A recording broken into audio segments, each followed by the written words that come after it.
আসসালামু আলাইকুম। আশা করি প্রিয় ভাই বন্ধুরা সকলেই ভালো আছেন। আলহামদুলিল্লাহ। আপনাদের দোয়ায় আমি অনেক ভালো। আজকে আবারও চলে আসলাম আপনাদের সামনে। গুরুত্বপূর্ণ কিছু কথা বলবো। তো আজকে আমি কথা বলবো যে বিষয়টি নিয়ে, সেটি হলো লায়লা এবং মামুনের বিষয় নিয়ে। তো আপনারা জানেন, বর্তমানে সোশ্যাল মিডিয়ার মধ্যে প্রবেশ করলেই শুধু তাদের বিষয়ই আমাদের সামনে চলে আসে। তাই ভাবলাম এই বিষয়টি নিয়ে কিছু কথা বলার প্রয়োজন। তো দেখলাম মামুনকে গ্রেপ্তার করা হয়েছে। প্রিন্স মামুনকে লায়লা তার বিরুদ্ধে মামলা করেছে। তাকে বিয়ের প্রলোভন দেখিয়ে তাকে ধর্ষণ করেছে, যার কারণে পুলিশ তাকে গ্রেপ্তার করে। তো এখানে দোষটা শুধু মামুনের একার নয়, কারণ লায়লা যদি মামুনকে এই ধরনের সুযোগ না দিত, তাহলে কিন্তু মামুন সেই সুযোগটা পায় না।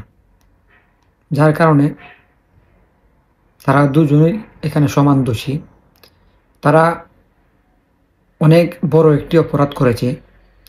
আমাদের বাংলাদেশ হচ্ছে মুসলিম দেশ, যেখানে ৯৫% মানুষ মুসলমান।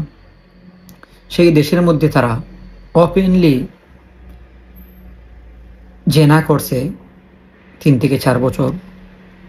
তো এটি সাধারণ কোনো বিষয় নয়, অনেক বড় একটি গুনাহ, অনেক বড় একটি অপরাধ করেছে।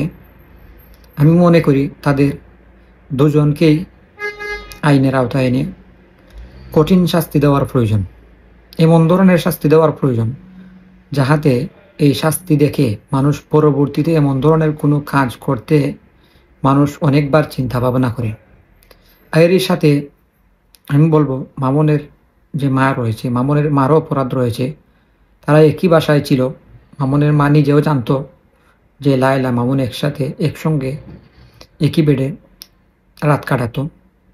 তার মা জানা সত্ত্বেও তাকে কেন শাসন করে নাই, এটির জন্য তার মাও দায়ী রয়েছে। তাই আমি বলবো, এদের সবাইকে আইনের আওতায় এনে কঠিন শাস্তি দেওয়া হোক, যাতে এই ধরনের কোনো কাজ আমাদের বাংলাদেশে পরবর্তীতে না হয়।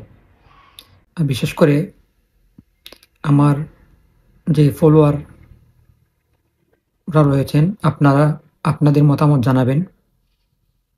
এটার জন্য শুধু কি মামুন একাই দায়ী, নাকি লায়লা দায়ী রয়েছে এবং তার মাও দায়ী রয়েছে? আপনারা কমেন্টে জানিয়ে দিবেন।